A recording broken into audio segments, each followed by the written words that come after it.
solar system, so it takes them years to orbit the sun. And you know, gas giant is really a lame nickname. Okay, they're big, up to hundreds of times larger than Earth, and they may seem like just huge balls of hydrogen and helium gas, but most of their mass is liquid. They have massive gravity that squeezes the heck out of their interiors, heating things up and causing all sorts of wacky weather. And big problem, no solid surfaces. So where are you gonna land? The intense pressure deep inside these big guys would squash you like a bug. The rings are nice though, aren't they? Okay, show us the terrestrials. The terrestrials. Earth-like planets. Sort of. I mean, yeah, they're composed mainly of rock and metal, so at least they all have solid surfaces where you might build a colony. And they're way closer to the sun than those big guys. So they have way smaller, way quicker orbits around the sun. Mercury is the closest to the sun and the smallest planet in the solar system. Hey, little fella. He's small, dry, barren, cratered, but he's hot. Too hot. Hot enough to melt lead on the sunny side. No colony there. Venus. Ha! You know, people used to call Venus Earth's twin sister because they're about the same size. But the greenhouse effect from that atmosphere makes Venus even hotter than Mercury. Clouds of sulfuric acid, crushing, poisonous atmosphere. So long, sister. And then there's Mars. And our own moon. Okay, we'll talk later. Alrighty, what's left? Asteroids, comets. Oh, I know. Send in the dwarves. Listen, Kate. Is my daughter on board that spacecraft? Well, yes, sir, as a matter of Hi, fact. Dad. Did you get my note? You are so grounded, young lady. I send you to turn that rig around and return here immediately. And you, Ashley. What? Sorry. Can't hear you, Dad. You're, breaking up. Bye, Dad. I'll call you later. Ashley! Okay. Where were we? Beamer? Whoa, stop. You heard the boss. We're going home. Nope. Can't. I hacked the computer, so we can't go back until we visited at least 3 really cool sites in the solar system where my dad might set up a colony. What? Computer, manual override. Computer. Sorry, Commander. Not gonna happen. I thought my dad might order us back, so I programmed things so even I can't undo the command. We might as well make the most of it, right?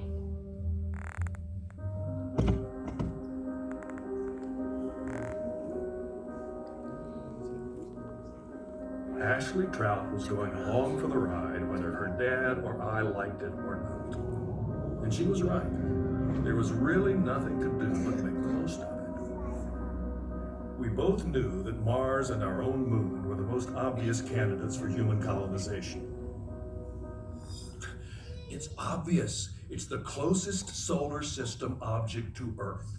Yeah, but it's so barren.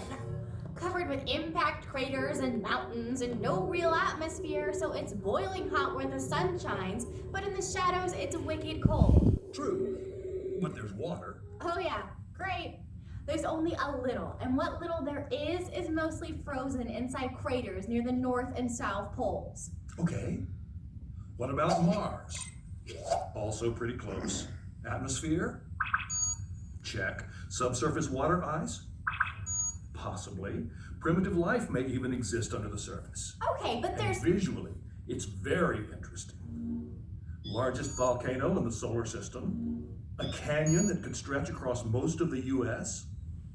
Okay, the atmosphere is super thin with almost no oxygen, but still. Stop. We're wasting our time. We are? Yes. Governments and corporations have been talking about the moon and Mars for years, and there are missions already underway. I know my dad, and he's going to want something different, something exotic, something he can really put his own Trout Enterprises stamp on. So, yes! What? Moons! We just ruled out the moon. Not the moon, other planets' moons. We're not the only planet with a moon, you know.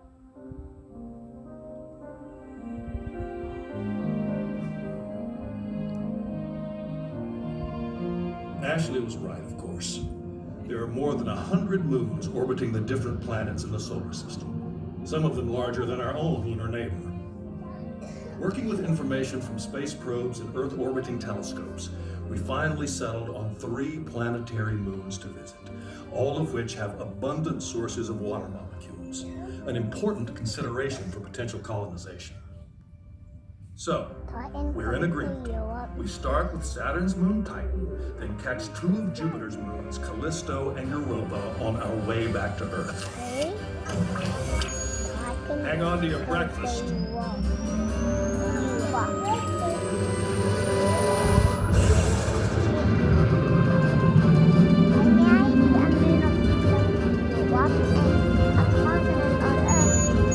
Approaching asteroid belt. Asteroid belt? Oh, Beamer, cancel hyperdrive, sound the alarm, and give me manual control. I've so got this. I created an asteroid game in the simulator back home. I'll bet I can pilot us safely through, even if it's bumper-to-bumper asteroids. Hang on! Cool your jets, kid. Common misconception. Asteroid belts mostly empty space. Bumper-to-bumper asteroids. Resuming course for Saturn moon Titan.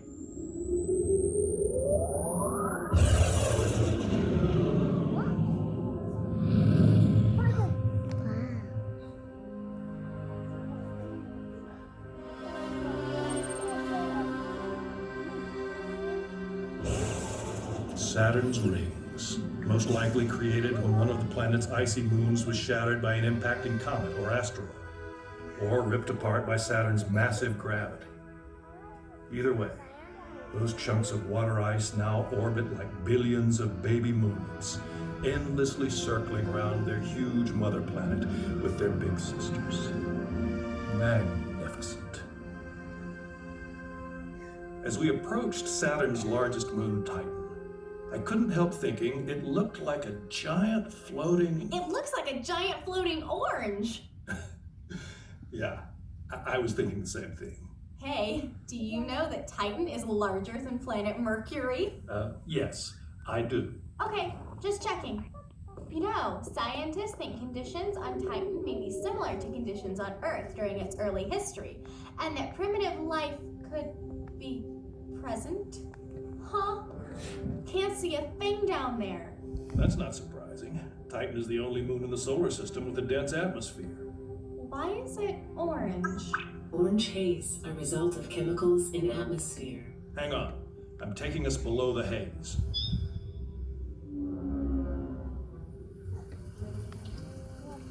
A rainstorm? Rain composed of liquid methane. Approaching methane lake. Oh, methane rain creates methane lakes. Makes sense.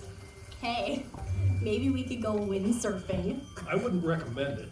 We're showing a surface temperature of 178 degrees below zero. Would you want to live there? Cold, suffocating atmosphere, methane rain, thick orange haze all the time. Nah. On to Jupiter.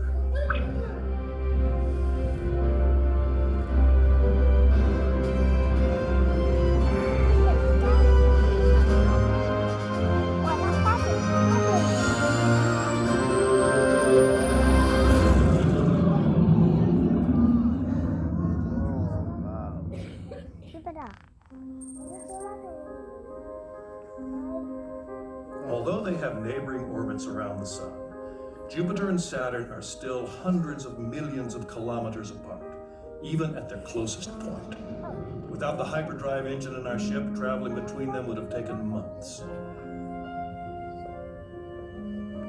Ooh, pretty. Why is it so colorful? Well, Jupiter's colors may come from chemical reactions in the planet's clouds and giant storms, interacting with ultraviolet light from the sun. Yeah, I was just about to say that. Approaching Jupiter moon, Callisto. Yikes! Was that a meteoroid?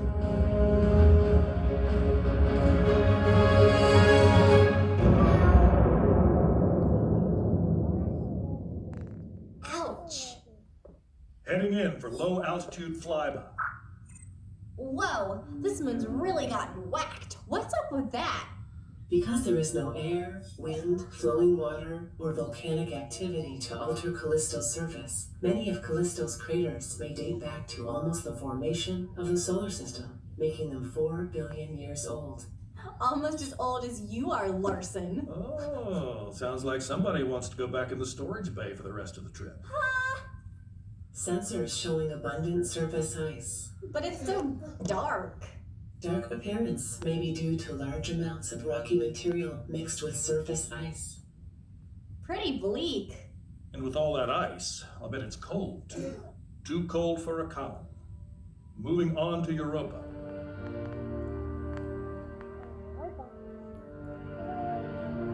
Compared to the distance between Saturn and Jupiter, it was a relatively short hop from Callisto to Europa. Both moons are made up of lots of water ice, so it was surprising to see how different they looked. Check this out. It's so bright. It doesn't have all that rocky material mixed with the surface ice like Callisto does, so it reflects a lot of sunlight. It looks like a big, bright, bloodshot eyeball. Yes, it does. Europa's strange appearance may be the result of the combined gravity of Jupiter and its other large moons pulling and squeezing Europa and cracking its icy crust. Mineral-rich water from a huge subsurface ocean seeped up into the cracks and froze, creating the crisscrossing network of lines. I wonder if there could be any kind of life down there. The development of life, as we define it, requires liquid water, energy, and molecules containing carbon and hydrogen. Impacting comets from the outer solar system could provide such molecules. Heat from the gravity squeezing of Europa could supply the energy and melt interior ice to supply liquid water. Interesting possibility. Yeah, for life forms that can survive in those low temperatures. But it's far too cold for humans to start moving in. Okay, so that's it.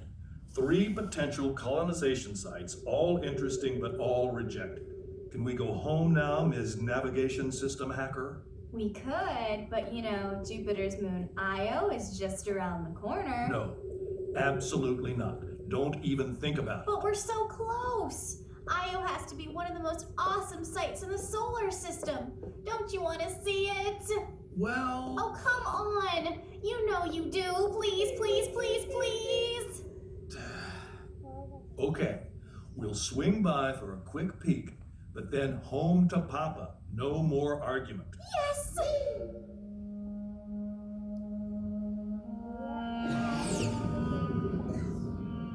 Oh my gosh. We gotta get a closer look. Okay, but not too close. Looks like the pizza I had last night for dinner. That's because the volcanoes are spewing sulfur compounds all over the surface. There are hundreds of them. Why are they so active? Like Europa, Io is stretched and squeezed by a gravitational tug-of-war between Jupiter and its other large moons, generating tremendous heat within the moon. Erupting lava temperatures can exceed 1,000 degrees Celsius. Wow, that's hot enough to melt copper, or gold, or silver, or you. Caution, on collision course with eruption plume. Oh no! Hang on!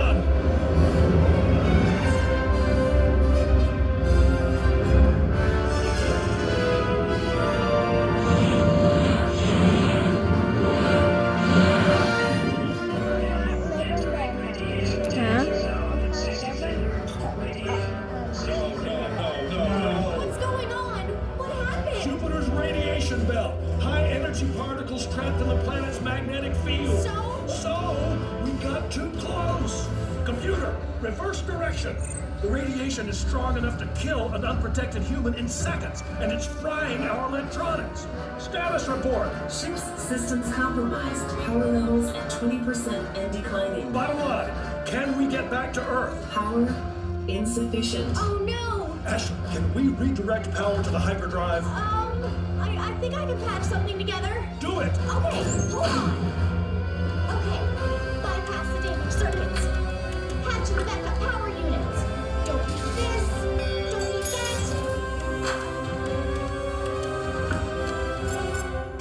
Computer, what have we got? Hyperdrive power levels now sufficient for Earth return, but manual control required. Guess I'll be doing this the old-fashioned way.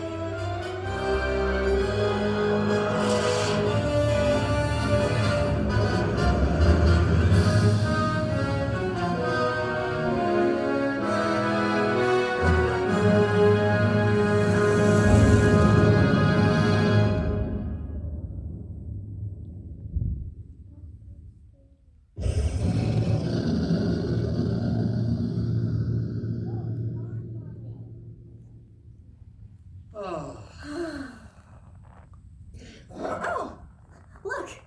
Guess we didn't need this after all. Larson, Ashley, come in, come in. Trout? Larson, we received an automated distress call. Are you all right? Ashley? Yes, sir. It was a close call, but we're good now and headed home. Thank goodness. I knew I chose the right man for the job. Well, sir, actually, Ashley's the one who saved us. Ashley saved you? She's really quite a remarkable young woman. What was that? Hold on! Space jump! We really took a hit! Main propulsion, engine, and power modules destroyed. That's bad. Real bad. Oh no! Wait! What? Computer! Release main cabin escape pod! Escape pod? What escape pod?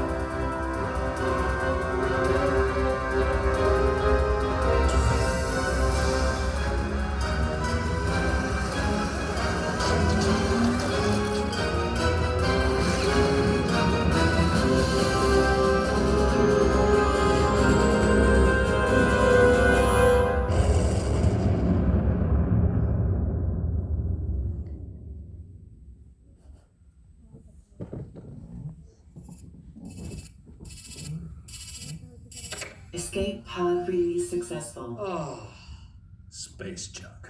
I can't believe it. What are the odds? Although there are tens of millions of pieces of debris in orbit around the Earth, the odds of collision are relatively small. Yeah, Still. it was a rhetorical question. What is going on up there? It's fine, Dad. We're okay. Ashley, I've been terribly worried about you. Space is a dangerous place. I know, Dad, but listen. We're safe, we're coming home, and I have good news. I know exactly where the colony should be. You do? Yep. Computer, image these coordinates. But that's... Yep, Earth. Dad, if you want to keep exploring space, great. That's cool. But don't do it because you've given up on Earth. But Trout Enterprises has always... Dad, forget Uyamo. Don't use it up and move on. Fix it. But... Dad, you know I'm right. That should be the real mission. When I knew we were safe, and I saw Earth out there, and I knew it was home, I was just so happy. A colony anywhere else in the solar system would need artificial everything, and it still wouldn't be nearly as wonderful as Earth. You'd have to supply oxygen and water and protection from harmful radiation from space. You'd have to build domes and constantly control the pressure and temperature inside them. You could never step outside the dome just to go for a walk without a ton of equipment. I mean, why try to recreate this amazing oasis with water and oxygen and everything else Earth already has to offer in an environment as hostile as space? There's no way to replace Earth, so we have to work together to fix it. But it will take a massive coordination of resources. And then the politics. Dad, it's worth it. Well, maybe. Oh, sorry. I'm losing you again, Dad. We'll work it all out when I get home. Together. Bye, Dad. See you soon. Love you.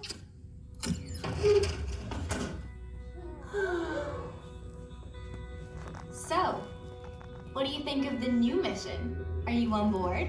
Well, maybe I can keep my retirement on hold for a while. But your dad He'll come around. He loves a good challenge.